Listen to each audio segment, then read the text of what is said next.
কলেজে উঠে গেছো কিন্তু এখন তুমি জানো না যে কিভাবে গদ্য পদ্য নাটক উপন্যাস পড়তে হয়। তুমি পড়ো কিন্তু পরীক্ষায় তোমার ভালো ফলাফল আসে না, কারণ হচ্ছে তুমি জানোই না কিভাবে পড়তে হবে, কয়েকদিন পরে ভুলেও যাও।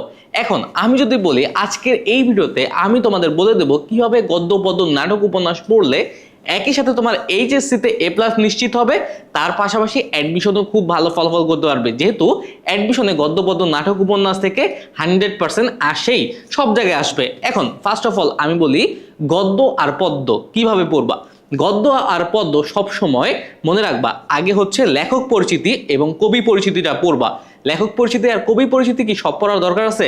না ভাইয়া, সব পড়ার দরকার নেই। কিছু স্পেসিফিক জিনিস তোমার কলেজের টিচার যদি বলে দেয় তাহলে তো ওকে, কলেজের টিচারকে জিজ্ঞেস করে নিবা যে স্যার কোনগুলো হচ্ছে আমি পড়বো, অথবা তোমার বাসায় বড় ভাই বোন থাকলে বা টিচার থাকলে। আর যদি কেউ না থাকে, যদি টিচার ওই রকম হেল্পফুল না হয়, তাহলে সিম্পলি একটা কাজ করবা যে আমাদের কোর্সে চলে যাবা, আমাদের কোর্স লিঙ্কে তো সব দেওয়া আছে, ওই কোর্সে গিয়ে সিম্পলি জাস্ট আমাদের ক্লাসগুলো করবা। এখানে আমরা সব বলে দিছি। এখন আরেকটা জিনিস যেটা বইয়ে থাকে, বইয়ে কিন্তু পাঠ পরিচিতি আর হচ্ছে তোমার শব্দার্থ ও টিকা শেষে থাকে, কিন্তু সবসময় মনে রাখবা যে পাঠ পরিচিতি আর শব্দার্থ ও টিকা আগে পড়বা, মূল পাঠের আগেই এগুলো পড়ে ফেলবা। আমাদের কোর্সে কিন্তু আমরা এই সিকোয়েন্সই বজায় রেখে পড়েছি।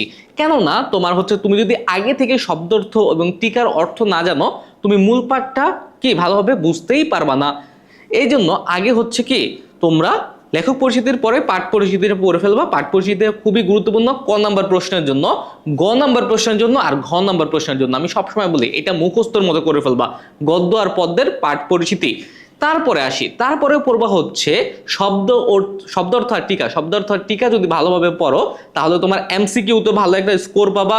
অনেক সময় ক নাম্বার প্রশ্নতেও আসে, আবার অ্যাডমিশনে ঢাকা বিশ্ববিদ্যালয়ের ভর্তি প্রশ্নেও এটা এসে থাকে। সুতরাং এটা তোমার জন্য ইজি হবে এইচএসসি এবং অ্যাডমিশনের জন্য। যখন শব্দ অর্থ টিকা ভালোভাবে পড়া শেষ হয়ে যাবে, তখন হচ্ছে তোমরা মূল পাঠ বা মূল গল্প বা মূল কবিতা শুরু করবা। মূল গল্প এবং মূল কবিতা শুরু করার সময় সবসময় 2 রকম বা 3 রকমের কালার পেন নিয়ে বসবা। প্রত্যেকটা ওয়ার্ড একরকম কালার দিয়ে, বা প্রত্যেকটা কবিতার লাইন তোমার ব্যাখ্যাগুলো আমাদের ক্লাসগুলো করে করে ব্যাখ্যাগুলো সুন্দর করে তুমি লিখে রাখবা। তাহলে কি হয়, বারবার ক্লাসগুলো করা লাগে না, একবার বা দুইবার আমাদের ক্লাসগুলো করলেই হয়ে যাবে। তারপরে তোমার যে বইটাও একটা নোটবুকের মতো হয়ে গেছে, বইটা দেখবা, সাথে সাথে যদি নোট খাতা মেনটেন করা লাগে নোট খাতা মেনটেন করবা। এইভাবে পড়লে আশা করা যায় যে খুব ভালো একটা স্কোর তুমি করতে পারবা, কারণ হচ্ছে তুমি ইন ডিটেলসে বুঝতে পারবা পড়াটা। আর পড়াটা বুঝতে পারলে ভালো একটা স্কোর করা বেশি একটা কঠিন কাজ না।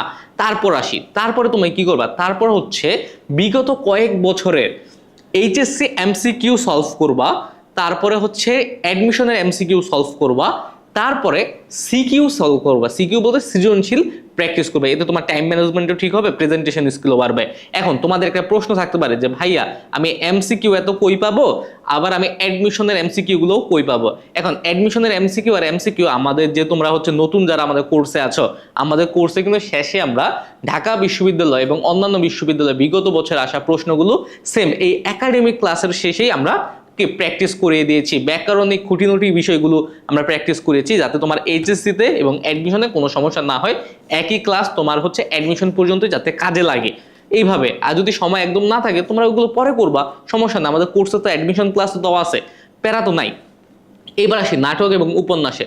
নাটক আর উপন্যাস সব সময় হচ্ছে চেষ্টা করবা আগে একদিনে নাটকটা পড়ার, একদিনে উপন্যাসটা পড়ার। একদম প্রত্যেকটা জিনিস ভিজুয়ালাইজ করে পড়বা। ভিজুয়ালাইজ করে যদি না পড়ো, নাটক আর উপন্যাস তোমার ব্রেইনে থাকবে না, আর দাগা দাগা পড়বা। আমাদের কোর্সে তো দাগানো বই আছেই, প্রত্যেকটা বিষয় ওই বইটা দেখে তোমার যে কোনো বিষয় তুমি দাগিয়ে নিতে পারবা, এটা নিয়েও বেশ একটা সমস্যা নাই। কিন্তু নাটক উপন্যাসও সেম, তুমি সবার আগে কি আগে হচ্ছে পটভূমি পড়বা। নাটক উপন্যাসে কিন্তু পটভূমি থাকে, পটভূমিগুলো পড়বা, তারপর শব্দার্থগুলো পড়বা, একটু পড়বা, হালকা দেখবা, তারপরে হচ্ছে মেইন পার্টটা পড়ে যাবা। আমাদের যদি ক্লাসগুলো করো তাহলে ক্লাসের সাথে তোমার মেইন বইটা দাগায় নিবা, মেইন বইয়ের সাথে মিলাই পড়বা, শেষ। এই হচ্ছে আজকের ভিডিও। এইভাবে পড়লে তোমার একাডেমিক অ্যাডমিশন দুইটাই কভার হয়ে যাবে, আর কোনো প্যারা নাও লাগবে না। আর ভাইয়া বারবার আমি বলি রিটেনটা প্র্যাকটিস করো। ওকে, তাহলে আজকের এই ভিডিওটা এই পর্যন্তই থাকলো, আবার দেখা হবে।